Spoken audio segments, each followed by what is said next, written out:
चलिए, तो हमारे क्वेश्चन जो है 2015 तक कंप्लीट हो चुके हैं, 2018, 17, 16 अब 15 बात करेंगे। तो which of the following statement is not true in context of the participatory research. तो याद रखना, पार्टिसिपेटरी रिसर्च के लिए में से कौन सा सही नहीं है।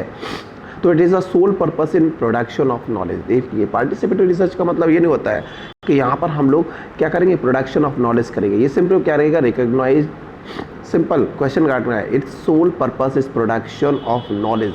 ये बिल्कुल सही नहीं है। पार्टिसिपेट का मतलब होता है कि हमें नॉलेज मिले या ना मिले, हमको वहाँ पार्टिसिपेटरी करना है। Which of the following statement is true in context of the testing of hypothesis. Test करना है हमें हाइपोथेसिस का, तो it is only the null hypothesis that can be tested. जब भी हम लोग रिसर्च हाइपोथेसिस बनाते हैं तो वहाँ पर हमें नल को चेक करना होता है कि नल हाइपोथेसिस है, उससे हम चेक करते हैं कि अगर वो टेस्ट आपकी क्या हो रही है, एक्सेप्ट हो रही है या रिजेक्ट हो रही है। अगर वो रिजेक्ट हो रही है दैट मीन्स आपकी अल्टरनेटिव हाइपोथेसिस क्या होगी, एक्सेप्ट हो जाएगी। ठीक है, तो बिल्कुल याद रखना, ऑप्शन आपका बी हो जाएगा। It only the null hypothesis can be tested. सिर्फ अल्टरनेटिव तो अपने आप ही आपकी एक्सेप्ट हो जाती है। तो which of the following are the basic rule for APS type of referencing format. देखिए, यहाँ पर एक और अच्छी चीज़ याद रखना, यहाँ पर मैंने एपीएस स्टाइल जो स्टाइल्स पर हैं उन पर काफ़ी वीडियो आपकी बना रखी है। तो आप लोगों को अगर चेक करना हो कि भाई स्टाइल्स कैसे लिखते हैं, एपीए कैसा है, एमएलए कैसा है, ऑक्सफोर्ड कैसा है, तो वो सारी चीज़ों पे मैंने एक पर्टिकुलर वीडियो बना रखी है। तो जो लोग भी प्रॉब्लम लगता है, जिनको लगता है कि सर हमको नहीं आ रहा, तो वो चेक कर सकते हैं वीडियो की चैनल लिस्ट में। चलिए आगे बढ़ेंगे। विच of the following the basic rule for APS style. ये याद रखना है। तो भाई जितने लोग ने पढ़ा हुआ है या वीडियो देखी हुई है, नए हैं प्लीज़ सब्सक्राइब करें, शेयर करें, ज़्यादा से ज़्यादा लोगों तक पहुँचाएं। तो पहला ऑप्शन है इटैलिक्स द टाइटल, बिल्कुल गलत है, ये तो पहला ही गलत कर दिया उन्होंने।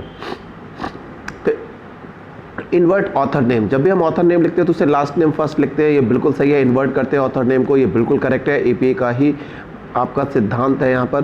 तीसरा हम बात करते हैं italics the title for longer work such as the books and journal. जो बुक्स जर्नल हमने यूज़ किया है उनका टाइटल जो है वो हमें इटैलिक्स करना होता है, ये एपीए का ही मेथड है। और तीसरी चीज़ बात करते हैं अल्फ़ाबेटिकल इंडेक्स रेफरेंस लिस्ट। यहाँ पर अल्फ़ाबेटिकल ऑर्डर में ही हम लोग इंडेक्स रेफरेंस लिस्ट लिखेंगे, ये बिल्कुल सही है। तो that means B C D option बिल्कुल सही है, ए आपका गलत है।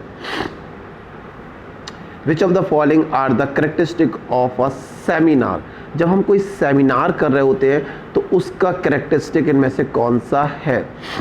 तो पहला, it is a form, it is a form of academic instruction. बिल्कुल, सेमिनार एकेडमिक इंस्ट्रक्शन का आपका है फॉर्म। दूसरा आपसे पूछता है क्या it involve the questioning, discuss and debates. देखिए, सेमिनार की अगर बात करें तो यहाँ पर दोनों चीज़ें होती है। सेमिनार में आपके क्वेश्चन भी किए जाते हैं, डिस्कस भी किया जाता है और डिबेट भी किया जाता है। नेक्स्ट बोल रहा है आपसे involve the large group of individual. ये जरूरी नहीं है सेमिनार में आपके लार्ज ग्रुप ऑफ इंडिविजुअल हो। तो सी मे बी और मे नॉट बी, तो इसलिए सी आपका अलग हो जाएगा क्योंकि जरूरी नहीं होता है।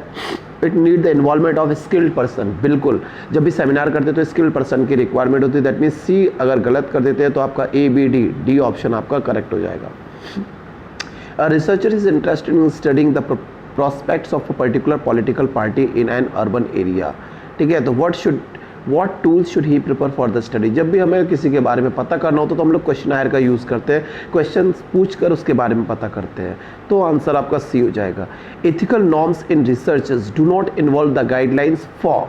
तो जब भी हम एथिकल नॉर्म्स की बात करते हैं, do not involve the guidelines for thesis format. यहाँ पर थीसिस फॉर्मेट का एथिकल नॉर्म्स से कोई लेना देना नहीं है। Consider the argument given below. Pro employment testing of the research is quite fair because doctor, architect and engineer who are not employed had to face such a testing।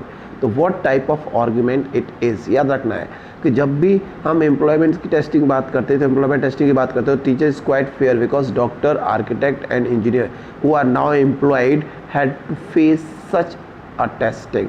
तो what type of argument it is, ये होता है बेटा analogical. हम लोग बोल सकते हैं कि भाई एनालॉजिकल टाइप का है जहाँ पर हम लोग एनालाइज करेंगे। A definition that has a meaning that is deliberately assign to some symbol is called, इसे बोलते हैं स्टिपुलेटिव। एक डेफिनेशन है जहाँ meaning that deliberately assign to a some symbol, जहाँ पर एक डेफिनेशन असाइन करती है सिंबल्स पर, वो होती है आपकी stipulative. A cluster of propositions with a structure that exhibits some inference is called an argument. तो एक क्लस्टर ऑफ प्रपोजिशंस होती है, क्लस्टर ऑफ प्रपोजिशन है with structure that exhibit some influence is called, आपको याद रखना है ये होता है आर्गुमेंट। चलिए तो यहाँ पर 2015 तक के काफ़ी हो चुके हैं। चलिए नेक्स्ट बात करेंगे question based on UGC NET exam June 2015 पर। पहला दिसंबर था, दूसरा जून आ गया आपका। तो which of the following statement regarding the meaning of research are correct. यहाँ पर इनमें से कौन सा मेथड रिसर्च के अकॉर्डिंग करेक्ट है। तो which of the following statement regarding the meaning of research are correct. पहला बोल रहा है research refers to a series of systematic activity और एक्टिविटी। तो पहला बोल रहा है research refers to a series of systematic activity और activity undertaking to find out the solution of a problem, बिल्कुल करेक्ट है। दूसरा बोल रहा है आपसे it is a systematic logical unbiased process, बिल्कुल करेक्ट है। इट इज़ इंटेलेक्चुअल इंक्वायरी और quest toward truth and it leads to the enhancement of knowledge, बिल्कुल करेक्ट है। चारों ऑप्शन करेक्ट है, दैट मीन्स ABCD आपका D ऑप्शन हो जाएगा। A good thesis written writing should involve, यहाँ पर बात कर रहे हैं कि क्या चीज़ें होना चाहिए। Reduction of punctuation and grammatical error, बिल्कुल सही है, मिनिमम होना चाहिए। केयरफुल चेकिंग ऑफ रेफरेंस, बिल्कुल करेक्ट है। Consistency in a way of thesis is written, बिल्कुल सही है। A clear and well written abstract, चार ऑप्शन सही है, मतलब D हो जाएगा। ये बहुत मिलते हैं आपको। Jean Piaget give a theory of cognitive development of human on the basis of his fundamental research basis of his, याद रखना है जीन पिजेट जो थे वो फंडामेंटल रिसर्च पर काम कर रहे थे। Male and female student perform equally well in numerical aptitude test. तो यहाँ पर बोल रहा है this statement indicate a research hypothesis, no, null hypothesis को इंडिकेट कर रहा है। याद रखना है नल हाइपोथेसिस को ही इंडिकेट करता है जब दोनों बराबर आ रहे हैं, दैट मीन्स आपकी नल हाइपोथेसिस क्या हुई है, एक्सेप्ट हुई है या रिजेक्ट हुई है, ये डिपेंड करेगा। जब भी हम टेस्ट करते हैं तो हमेशा नल हाइपोथेसिस को टेस्ट करते हैं, ये क्वेश्चन कई बार पूछ चुके हैं। The conclusion finding of which of the research can not be generalise to other situation. याद रखना द कंक्लूजन फाइंडिंग जो होती हैं उनको हम उनका which type of research can not be generalise to other situation. तो जो एक्सपेरिमेंटल रिसर्च होती है बेटा ये किसी अदर्स पर आपके नहीं आती है, ऐसी अदर सिचुएशन पर काम नहीं करती है। तो एक्सपेरिमेंटल रिसर्च याद रखना है conclusion finding of which type of research can not be generalise to other situation, तो एक्सपेरिमेंटल में नहीं होता ऐसा। Which of the following steps are required to design a questionnaire. Writing primary और secondary aims of the study, बिल्कुल। Review of the current literature, बिल्कुल। Prepare a draft of a questionnaire and revision of that draft. तो यहाँ पर याद रखना है कि आपका जो बोल रहा है आपका रिव्यू द करंट लिटरेचर, उससे कोई मतलब नहीं, हमें अपना प्राइमरी सेकेंडरी एम देखना है, हमें ड्राफ्ट देखना है क्वेश्चनायर का और हमें रिवीजन देखना है। That means A, C and D option मिल जाएगा आपका, B ऑप्शन हो जाएगा। When the purpose of definition to explain the user or to eliminate ambiguity the definition is called, तो ये हो जाती है आपकी theoretical। when the purpose of definition is explained to the user, जब हमें explain user को करना होता है तो वो आपके theoretical हो जाता है। तो 15 में ऐसे क्वेश्चन आए थे। चलिए हम दिसंबर में बात करें 2014 के दिसंबर वाले एग्जाम में।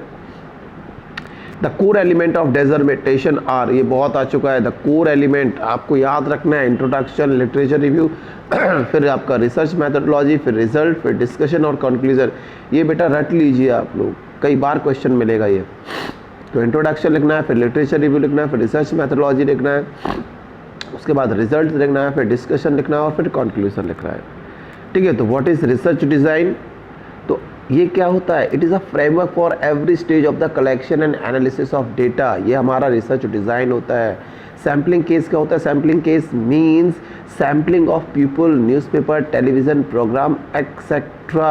सैम्पलिंग केस मतलब कहीं से भी यूज़ कर सकते हैं, डी ऑप्शन हो जाएगा। The frequency distribution of research data which is symmetrical in shape similar to a normal distribution but centre peak is much higher is, इसको ही बोलते हैं लैप्टोक्यूटिक। यहाँ बोल रहा है the frequency distribution of a research data which is symmetrical in shape similar to a normal distribution but centre peak is much higher. जब भी centre peak is much higher होती है तो उसे लैप्टोक्यूटिक बोलते हैं। याद रखने की चीज़ है, क्वेश्चन बिल्कुल नया है, अलग चीज़ है। When planning to do a social research, it is better to approach the topic with an open mind. जब भी हम किसी सोशल रिसर्च के बारे में बात करते हैं तो हमें उस टॉपिक के बारे में अप्रोच पता होना चाहिए, ओपन माइंड के थ्रू हमें सोच लेना चाहिए।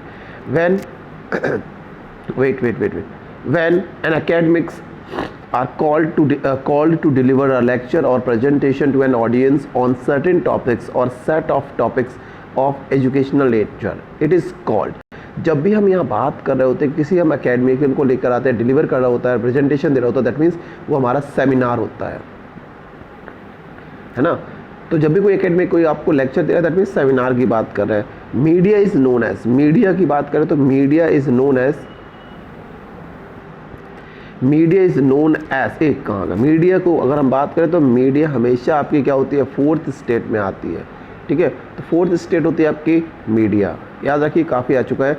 तो 15 में आपके हो चुके हैं, अब मैं बात करूँगा यहाँ पर 14 का, वो दिसंबर वाला था और ये हमारा जून वाला है। In thesis figure and tables are included in जब हम थीसिस की बात करते हैं, थीसिस में जो फिगर और टेबल आते हैं वो आपके टेक्स्ट इटसेल्फ में ही आपके आ जाते हैं सारे के सारे। A thesis statement is, thesis का जो है वो आपका क्या है, thesis statement is an assertion होता है, आपका एक असर्शन है जो आपने किया हुआ है। The research approach of Max Weber to understand how people create meaning in natural setting is identify as. तो ये होता है, अगर हम बात करें research approach of Max Weber की बात करते हैं तो वो इंटरप्रिनेटिव पैराडिग्म पर बात कर रहे होते हैं। तो जब भी मैक्स वेवर की बात करें तो उन्होंने पीपल को कैसे क्रिएट किया था, मीनिंग नेचुरल थिंग्स में ऐसे इंटरप्रिनेटिव पैराडिग्म पर। विच one of the following is an non probability sampling, इनमें से कौन सी नॉन प्रोबेबिलिटी सैम्पलिंग है। तो पर्पसिव सैंपल जो होती है वो नॉन प्रोबेबिलिटी सैम्पलिंग होती है। Identify the category of evaluation that assess the learning progress to provide continuous feedback to the student during instruction. यहाँ पर क्या करें, identify the category of evaluation, हम ऐसा कौन सा इवैल्यूएशन करें कैटेगरी में जहाँ से हमें पता चले कि progress to provide a continuous feedback की जब भी बात करते हैं तो हमें फॉर्मेटिव असेसमेंट की बात करते हैं। तो जो FA होता है, जो फॉर्मेटिव असेसमेंट होता है, ये कंटिन्यूस फीडबैक प्रोवाइड करता है स्टूडेंट्स का। दैट मीन्स आपका फॉर्मेटिव असेसमेंट हम लोग यूज़ करेंगे यहाँ पर।